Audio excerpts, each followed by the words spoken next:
Okay then, guys. So let's move on. It says, what type of bank account does the customer want to open in conversation one? What is the bank going to send the customer? ¿Qué le va a mandar? What does the teller, no, el clerk, como que el empleado del banco, say about online security, no? La seguridad online. Track 24, Unit 3, page 53, Real World, exercises 5 and 6. Conversation 1. Hi, I'm interested in opening a joint account with my partner. Could you tell us what we need to do? Sure. Are either of you already customers? Entonces, quiere un joint account, ¿no? Un joint account se usa comúnmente entre esposos, ¿no? Yes, I have my current account with you, but my partner banks elsewhere. Account cuenta de cheques. That's fine. We just need to see some proof of identity for both of you, either a passport or driving license with a photo on. You'll need to deposit at least £20 initially. Depositar unos 20 pounds al inicio. No problem. And can you explain a little bit about how your online banking works? Yes, it's really easy. We will send you each a card reader along with your debit cards within Card reader, un lector de tarjeta, a card reader. 5 working days. You'll need your card reader to make payments by bank transfer. And it's easy to manage your payees online. Your payees son las personas a quienes tú pagas. Once you have set up a payee, you won't need to do so again for future transactions. But what about security? You'll have a password and you'll set up security questions with secret answers to protect your account. Contraseña, preguntas de seguridad. Once you're in your account, you can set up, cancel or change standing orders and direct debits. Sorry, what's the difference between a standing order and a direct debit? Standing order es una forma de adomiciliar pagos. Y direct debit también. I thought they were the same. Well, they're very similar. A standing order is always the same amount, where Standing order siempre es domiciliar, pero siempre te van a cobrar lo mismo. La renta, siempre te van a pagar, te van a cobrar lo mismo, ¿no? whereas a direct debit can be changed by the recipient. Ajá, el direct debit puede ser a domiciliar tu pago de luz. El pago de luz puede cambiar según el monto del mes, ¿no? Según tu consumo, pagas más, pagas menos y pues si tú domicilias tu tarjeta, la CFE pues te cobra correspondientemente, ¿no? So, for example, electricity bills will be different every month, so would be paid by direct debit, whereas something like a club membership will be the same every time. Oh, I see. So, shall we fill in the forms now? Okay, that was conversation 1. What about conversation 2? What does the customer want to do? ¿Qué quiere hacer? And why? And what does the shop assistant offer her? ¿Qué le ofrece? Conversation 2. Hi, I bought these boots online and they don't fit very well. Compré botas en línea, no me quedan bien. I was planning to exchange them, but I've just had a look and the next size up is not available. Quería intercambiarlos y pues no hay el número que necesito. Could I get a refund, please? Reembolso, Can I see your receipt, please? tu recibo. Unfortunately, we can't give a refund on these items because they were in the sale. Ajá, los compraste durante la venta, durante la liquidación, ¿no? Y pues por ende no pueden dar un reembolso. We can give you a credit note instead. Credit note, ajá, o sea, puedes gastar ese mismo monto, pero aquí en esta tienda únicamente. Sorry, what's a credit note? It means you can replace the boots with anything in the shop up to the amount you paid for them, which was £36.50. What if I can't find anything I want? Y si hay algo que no me gusta, no hay nada que me termine de gustar, The credit note is valid for up to 6 months from today. de aquí a 6 meses lo puedes usar. Oh, that sounds okay then. I'll have a look around and if I can't find anything, I'll come back in a few weeks.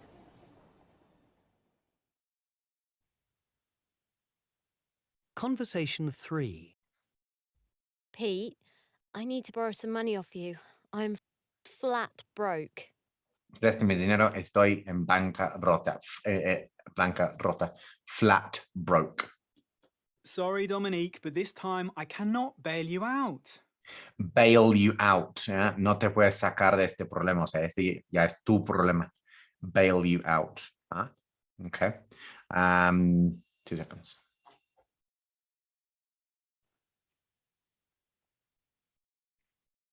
Yeah.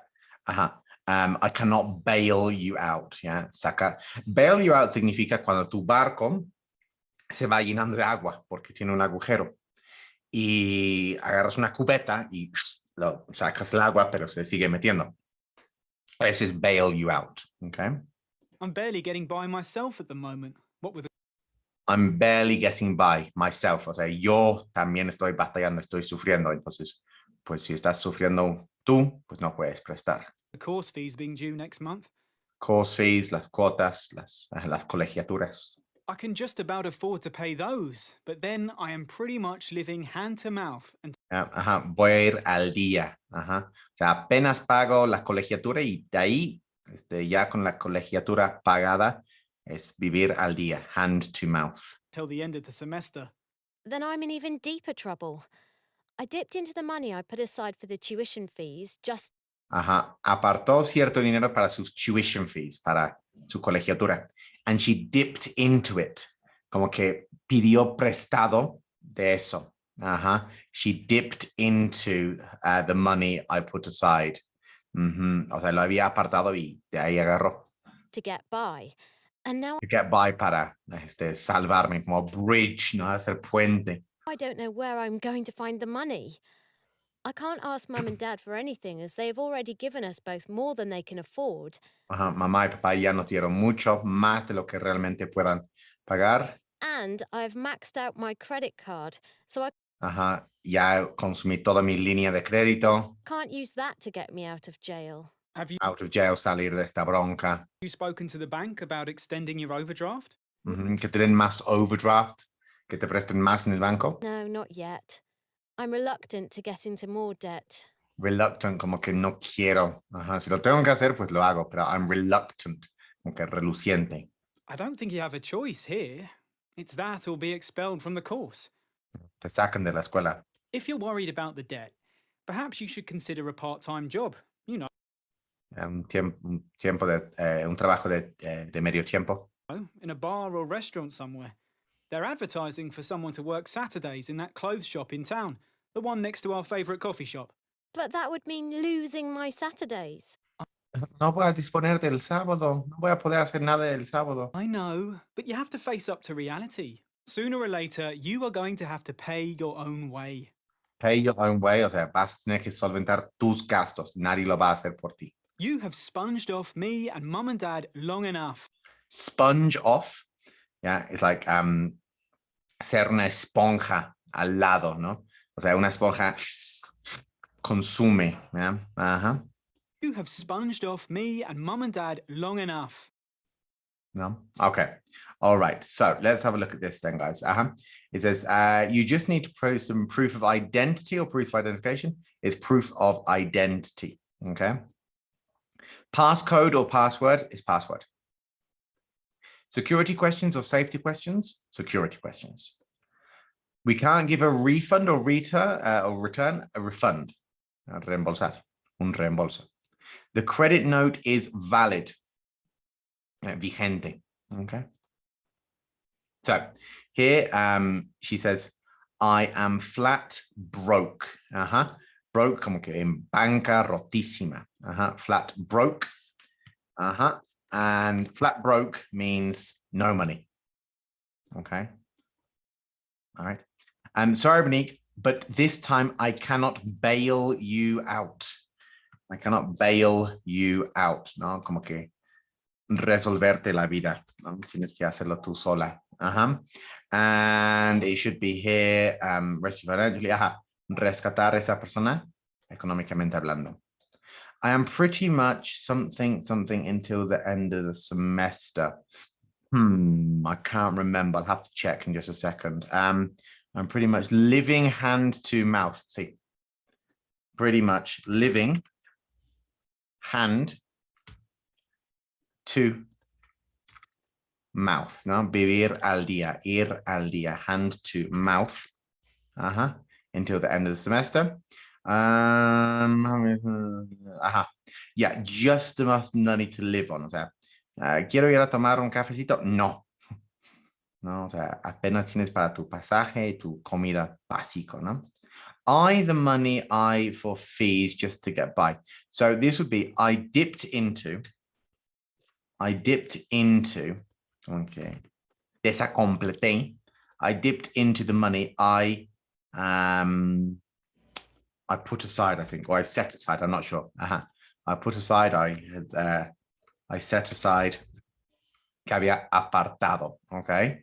So, saved up, borrowed from other people, exploiting their generosity. You take out money you had saved, especially when you shouldn't. Este es dipped into, ¿no? Take out the money you had saved, especially when you shouldn't. O sea, desacompletar, ¿no? Estás ahorrando para una casa y haces una super mega fiesta. Pues ya, desacompletaste. Dipped into the money. I put aside, que había apartado, que había ahorrado para fees. Okay. All right. Sooner or later, tarde o temprano, you are just going to have to, I think that was face up to reality. See? Face up to reality. Enfrentarse a la realidad. ¿No? Face up to reality. And this one would be have just not be responsible. Yeah. You have sponged off. Sponge is una esponja. Sponged with a D. Sponged off me. And mum and dad. O sea, muchas veces ya le pediste prestado a mamá, no te cobran, mi papá tampoco, y yo no te he cobrado. Entonces, borrow money from other people, exploiting their generosity. O sea, como son buenas personas, te aprovechas. Okay. So, all right. So it says here, go online and find a video in English on managing personal finances, finanzas personales, that you think would benefit, que sería benéfico, for the students of your class. Present it to the class and explain why you did it in terms of the content of the video, the presentation of information, the language level, ¿no? El nivel lingüístico. All right. So you're going to watch a video about the world's top 5 financial centers, que son Tokyo, London, New York, Hong Kong, y Singapore. Look at the list and decide which order del primero de mayor importancia al de menor importancia you think they will appear in, okay? Then watch the video and check and make notes. So I'm just going to play this video, guys.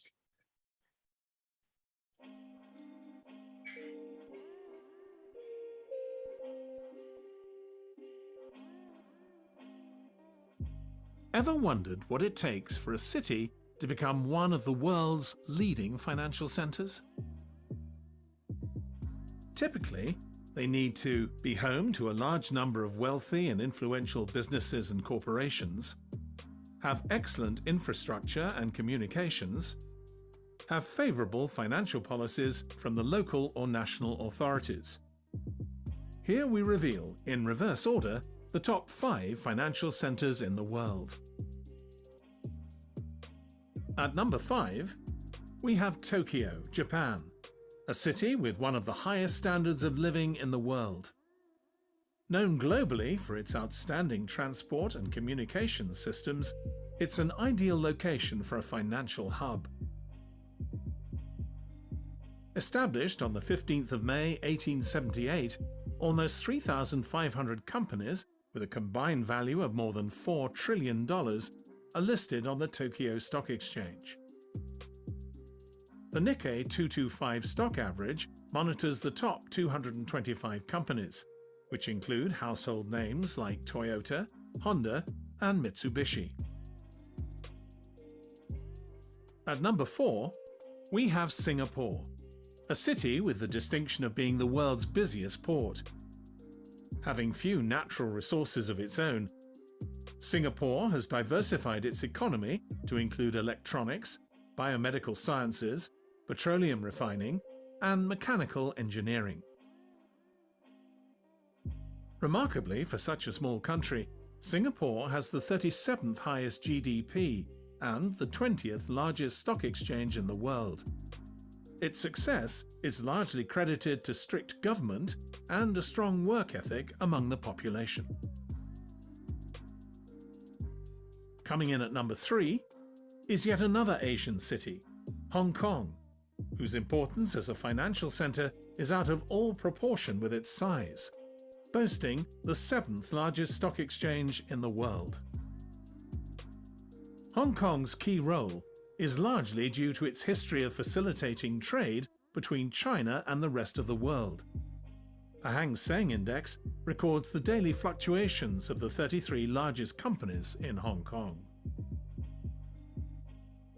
These tend to be involved in property and financial services due to the value of land in this highly strategic location and Hong Kong's former status as a tax haven. The number 2 spot sees us move from Asia to North America, to New York. Dating back to 1792, the New York Stock Exchange is home to 2,800 companies, including some of the most famous brands in the world. Around 1.46 billion shares, worth approximately $46.1 billion, are traded here every day. Number 1. No prizes for guessing that the world's number 1 financial centre is London. London's stock market can trace its origins back to the early 17th century, when trading began to take place in the coffee shops near the Royal Exchange. Its development was greatly assisted by Britain's role at the centre of a vast empire, with the ability to trade via sea all over the world.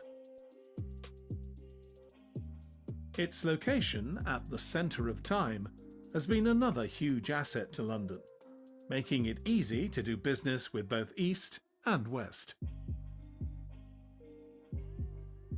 The financial district was known as the City of London or the Square Mile.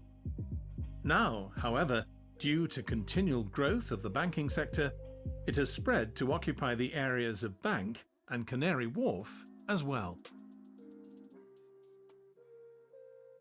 So there you have it, the top 5 financial cities in the world.